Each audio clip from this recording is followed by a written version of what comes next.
Welcome to Today's Issues, a community service program informing you of the issues and events in the four-state area.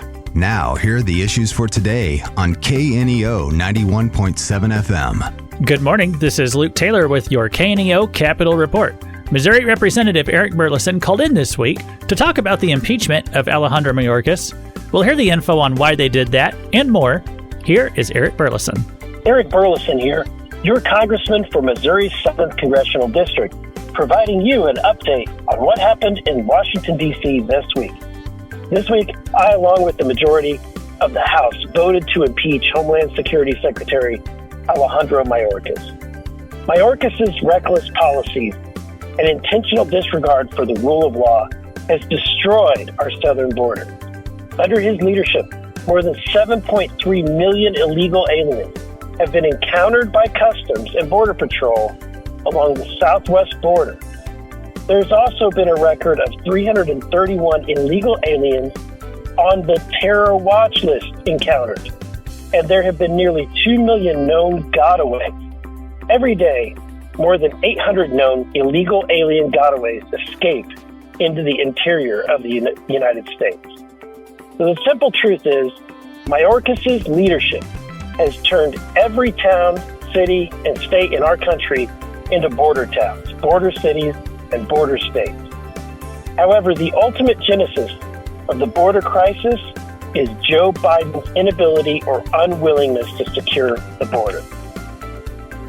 This week, I also stood with a dozen of my fellow Republicans in support of significant FISA reform. For years, the U.S. government has been snooping on Americans without warrants, thanks to Section 702 of the Foreign Intelligence Surveillance Act, otherwise known as FISA, which lets agencies like the FBI comb through our private information. Some in the House are pushing to renew Section 702 of FISA without significant reforms, even though it's abused and been documented.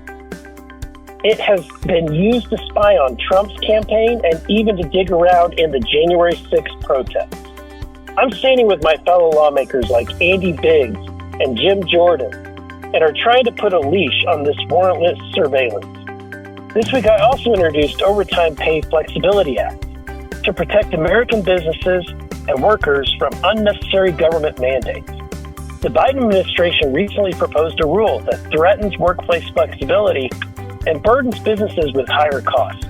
It could not come for a worse time as businesses work to recover from forced COVID closures, record high inflation, and the failure of Bidenomics. My bill ensures that companies can manage overtime compensation in a way that benefits both the business and employees. That's all I have for this week. If you need help with any federal agencies, would like to write my office, or subscribe to the weekly newsletter, head on over to burleson.house.gov. Eric Burlison here, fighting for you. 7th District Representative Eric Burlison can be reached at his Washington, D.C. office at 202-225-6536. This has been Today's Issues. For more information about the issues you've just heard, call 417-451-5636. Today's Issues is presented as a public service of KNEO 91.7 FM, a Sky High radio network.